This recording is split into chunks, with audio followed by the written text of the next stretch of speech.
रविवारी सप्तमी अथवा भानु सप्तमी। रविवारी सप्तमी अथवा भानु सप्तमी सूर्य ग्रहण, चंद्र ग्रहण, सोमवती अमावस्या, शनैश्चरी अमावस्या, व्यतिपात योग इत्यादि योगों में जब हम दान, पुण्य, जप, तप आदि पुण्य कर्म करते हैं, उनका अनंत गुना फल हमें प्राप्त होता है। अक्षय फलों की प्राप्ति कराने वाला होता है। उसी प्रकार रविवारी सप्तमी के दिन किया हुआ जप, तप, दान, पुण्य अनंत गुना फलदायक होता है। रविवारी सप्तमी के दिन ब्रह्म मुहूर्त में उठकर स्नान आदि से निवृत्त होकर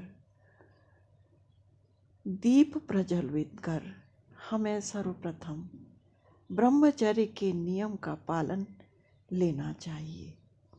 रविवारी सप्तमी के दिन मानसिक, वाचिक और शारीरिक रूप से ब्रह्मचर्य का, कठोर ब्रह्मचर्य का पालन का व्रत का नियम ले। इसके पश्चात हमें नित्य कर्म, जो हम नित्य पूजा पाठ करते हैं, पूजा स्थान में बैठकर हमें अपना नित्य का नियम कर लेना चाहिए। इसके पश्चात यदि हमें व्रत करना है भानु सप्तमी अथवा सूर्य सप्तमी का, तो सूर्य सप्तमी के व्रत का संकल्प लेकर सूर्य भगवान को नित्य प्रतिदिन जिस प्रकार हम अर्घ्य अर्पित करते हैं, उसी प्रकार हमें तांबे के लोटे में लाल फूल,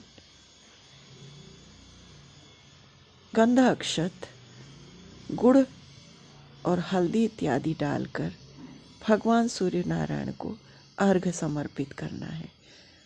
अर्घ्य अर्पित करने के पश्चात 3 बार हम यदि आदित्य हृदय स्तोत्र का पाठ करते हैं अथवा सूर्य अष्टकम का पाठ करते हैं तो अत्यधिक उत्तम होगा। भगवान सूर्य के नाम को लेते हुए हमें ओम सूर्याय नमः, ओम भानवे नमः, ओम भास्कराय नमः, ओम आदित्याय नमः, ओम रवये नमः, ओम खगाय नमः, ओम मित्राय नमः, ओम अर्काय नमः, ओम सवित्री सूर्य नारायणाय नमः इत्यादि मंत्रों से सूर्य भगवान की आराधना करनी चाहिए। इसके पश्चात सूर्य सप्तमी के व्रत का संकल्प के लिए हाथों में जल लेकर व्रत का संकल्प लेना चाहिए। जिस प्रकार हम सूर्य षष्ठी के दिन सूर्य भगवान की आराधना करते हैं, उपासना करते हैं, उसी प्रकार सूर्य सप्तमी भी सूर्य भगवान की आराधना का दिन है। सूर्य भगवान के सम्मुख हमें तांबे की परात में सूर्य भगवान का षोडशोपचार पूजन करना है। यदि हमारे पास सूर्य भगवान का विग्रह है तो सूर्य भगवान का विग्रह लेकर के, और यदि सूर्य भगवान का हमारे पास प्रतिमा या विग्रह नहीं है तो ऐसी स्थिति में हम अपने इष्ट देवता की प्रतिमा को भी आसन में प्रतिष्ठित कर, आसन में बिठाकर तांबे के परात में प्रत्यक्ष रूप से सूर्य भगवान का पूजन कर षोडशोपचार से पूजन करना चाहिए। षोडशोपचार से पूजन करने के लिए सूर्य भगवान के सम्मुख घी का दीपक जलाकर धूप जलानी है। गूगल, कपूर, जौ, तिल इत्यादि अर्पित करने के साथ हमें भगवान को धूप दिखानी है। धूप और दीप जलाकर भगवान सूर्य नारायण का षोडशोपचार से पूजन करना है। षोडशोपचार से पूजन करने के लिए भगवान सूर्य नारायण को जल से स्नान कराकर, दुग्ध से स्नान कराकर, गुड़ के जल से, जल में गुड़ घोलकर गुड़ से स्नान कराकर, हल्दी वाले जल से स्नान कराकर, फिर शुद्धोदक जल से, गंगा जल से स्नान कराकर, शुद्धोदक जल से स्नान कराकर भगवान के अंग प्रोक्षण के लिए लाल पुष्प अर्पित करना है। गुड़हल का लाल पुष्प अंग प्रोक्षण के लिए भगवान सूर्य नारायण को अर्पित कर, सूर्य भगवान को आसन के लिए लाल पुष्प अर्पित कर, पुष्पमाला अर्पित करनी है।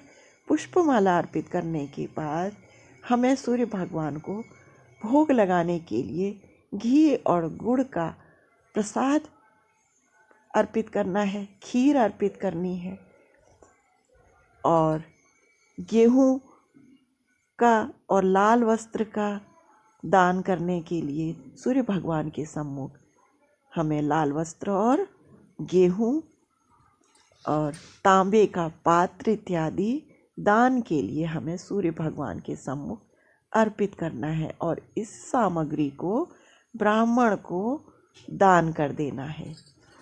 इस प्रकार हमें प्रत्यक्ष रूप से भगवान सूर्य नारायण के 12 बजे तक पूजन करना है।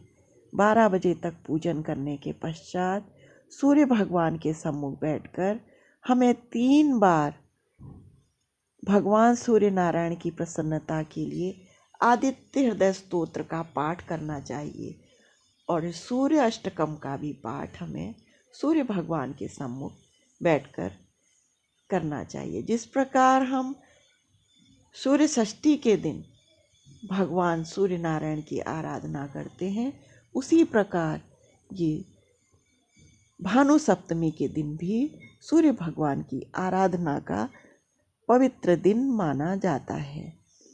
सूर्य भगवान की आराधना के लिए भगवान श्री विष्णु ने युधिष्ठिर को बताया था कि सूर्य भगवान की उपासना सूर्य सप्तमी के दिन करने से हमारे सभी मनोरथ पूर्ण होते हैं, हमारे जीवन से शत्रुओं का नाश होता है, हमारी सभी मनोकामनाएं पूरी होती हैं, हमें यात्रा का पूर्ण फल प्राप्त होता है और जीवन में सफलता प्राप्त होती है, हमारे पितरों को मोक्ष प्राप्त होता है। हमें इस संसार में सभी सुखों की प्राप्ति के पश्चात सूर्य लोक में निवास करने का फल प्राप्त होता है। इस जीवन में हमें निरोगी काया प्राप्त होती है और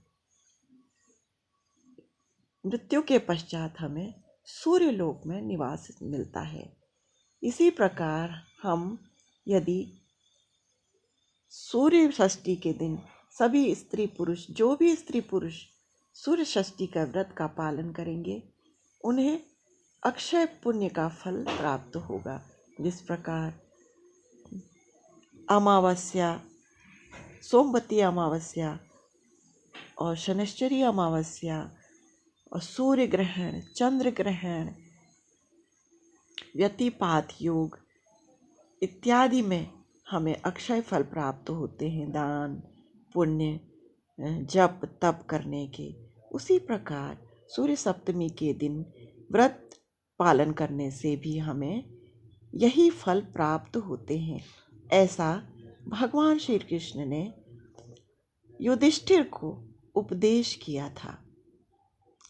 इसमें हमें सूर्य भगवान की षोडशोपचार से पूजन के पश्चात सूर्य भगवान के सम्मुख बैठकर एक माला भगवान सूर्य के मंत्रों की जाप करने का भी विधान है और सूर्य भगवान को 108 बार आहुति देने का भी विधान बताया है।